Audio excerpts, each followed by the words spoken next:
السلام عليكم ورحمة الله وبركاته. كسو دوادا برنامج كيني سدحليدا سوبانها. برنامجka saddexleyda suubanuhu waa kulamo kooban aynu ku qaadan doono qaar ka mid ah axaadiista saddexleyda ah ee ka sugan Nabi Maxamed. Naseexada, naxariista iyo dadaalka wax sheegiisa kolka laga yimaado hibo gaar ah ayaa Rabbi u siiyay Nabi Maxamed sheegista ereyo kooban oo macnayaal aad u ballaaran leh.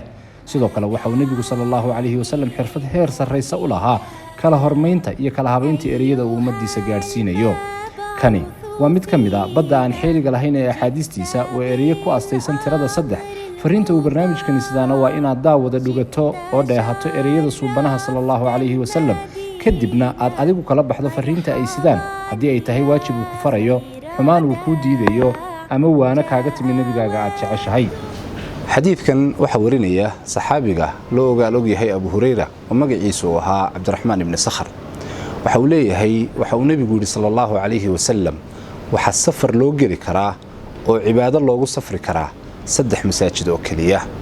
masaajidka xaramka ee ku yaala magaalada Makka, masaajidka Madiina ee ku yaala magaalada Nabiga sallallahu alayhi wasallam iyo masaajidka Aqsa oo ku yaala magaalada Qudus.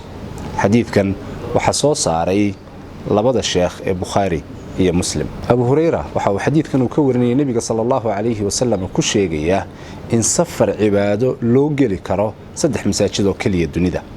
3daas masaajid oo kala ah masaajidka xaramka oo ku yaala magaalada barakeysan ee Makka. waxana uu sheegay Nabigu sallallahu alayhi wasallam in qofka ku tukada hal salaad ay u dhiganto salaada uu ku tukaday 100,000 oo salaadood.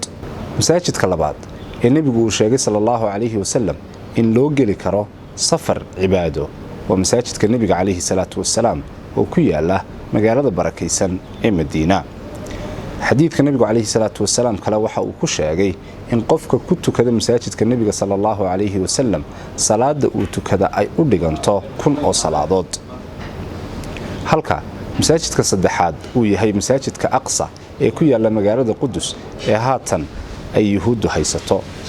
waxana uu sheegay Nabigu sallallahu alayhi wasallam qofka ku tukada masaajidka Aqsa hal salaad in salaadiisaas ay u dhiganto 500 oo salaadood. rabbi khayrka adduunyo iyo ka aakhiraba hayna waafajiyo.